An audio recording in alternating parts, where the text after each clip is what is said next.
Chapter 2. It was a damp September, and there was a slow-burning crisis in his life. But that was not the reason for Martin James's return to Wales, and the beginning of that extraordinary conjunction of events, that fusing of the past and present, which he would have to negotiate and ultimately re-emerge.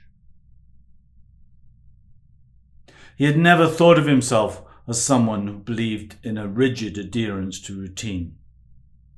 But it was obvious to him afterwards that, prior to the receipt of the phone call from his Uncle Paul, he had been clinging to the shards of an existence that was already shattered.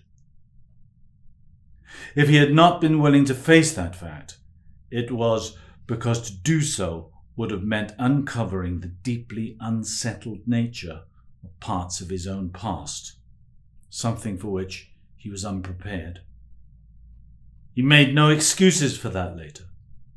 It seemed to him then that each of us copes with the best level of reality we can, the nearest we see as approaching the truth. But if there are rents in the fabric of that reality, then we patch them up as best we can at our own peril. Even now, he remembers the day that he got the phone call clearly.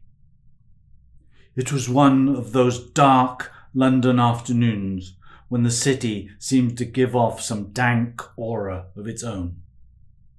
Wet mist seems to rise towards the high places. The fringes of the late afternoon are illuminated by a patchwork of light from shops and cafes and street markets, and there is a kind of hyper edge to reality. Usually, on afternoons like these, if he could, particularly in the past year, he would drive across to Hampstead Heath and park not far away from the ponds near Southend Green.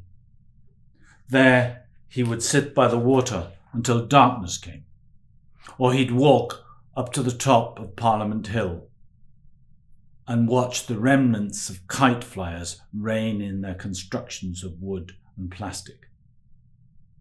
But that afternoon was different. His Land Rover was in the garage being repaired, and he hadn't felt much like going out. Then the phone call from his Uncle Paul began that series of movements that led to his borrowing his flatmate's car and driving fast down the motorway the next day. He did not even begin to ease up until after he'd left the M4 and slowed to negotiate the network of winding lanes that would continue for the next 20 miles or so to Treddeg, where his uncle lived. He was high above Carmarthen, climbing and swooping down and climbing again, crossing the valleys as the borrowed car negotiated its way to the coast. And he had to admit he was feeling a sense of relief. It had been over 3 years since he'd last been to Wales, and if he hadn't received the phone call from his Uncle Paul, he still would have been unhappily ensconced in his shared flat in Islington. He says Islington, but he knows it is really Lower Holloway. Islington is too expensive, particularly for him. Since he'd lost his job in the city the year before, he'd been living off his savings and the quarterly allowance from the family trust which his Uncle Paul administered. He'd been financially careful and perhaps too emotionally guarded. The last was hard for him to admit, but was perhaps an inevitable result of tamping down emotions after losing his job. Not that he'd ever really liked it. Futures trading had never been something he'd been instinctively drawn to. But his degree in economics hadn't been good enough to go further, and when the opportunity had come out with SKS, he jumped at it.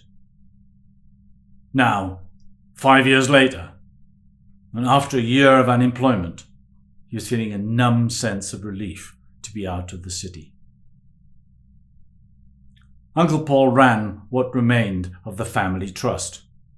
Apart from receiving the quarterly checks, Martin had little to do with it. and Paul lived in an old rectory converted into a nursing home under the cliffs at Treddeg. It was an odd jumble of a place with jutting walls and a beautiful view of the sea. One of those places that seems so right that once you've seen it, you can never quite forget it. So that's where he was headed after his Uncle Paul had called him the day before. Martin wasn't exactly looking forward to it.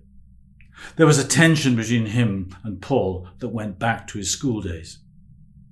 Back to the time when Paul had taken over his guardian when his parents died in a car crash 30 years ago. They were never close.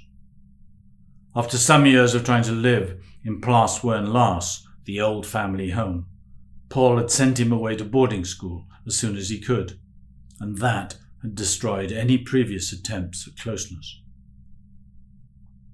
During the holiday times, Paul seemed a strange, remote figure who always spent more time with his books than he did with Martin. Uncle Paul was old. He never remembered him as anything else. He was almost 20 years older than his father, and he hadn't been exactly young when he had him. Paul was at least 90.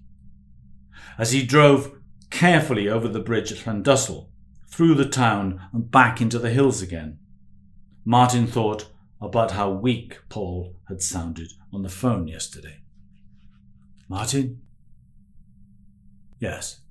It's Paul. Your uncle. Yes? He was trying to hold his mobile phone with one hand and warn Jenny, one of his flatmates, to be quiet with the other. He wasn't having much success. Is there anyone with you? He told him that there was, but that didn't seem to help matters. I need to see you. When? As soon as you can make it. My car's being repaired, Martin said. There was no need to go into everything that had happened over the past year. Get hold of another one. This is urgent. Then the phone went dead, and Jenny came over to see what the matter was, and as soon as he told her, she agreed to lend him her Nissan. It rained for a while on the way to the coast. It rained hard for a few minutes, and then the weather inexplicably brightened. A shaft of sunlight hit the front bonnet of the grey car as he turned at the crossroads and nosed it downhill to begin the climb down to Treddeg. Overarching trees threw dappled patterns of light onto the windscreen. There was a still wetness where late summer lay suspended before autumn really began. He drove carefully down the narrow road until he came to the sharp left-hand turn where an iron gate marked the entrance. Once inside, the road dropped.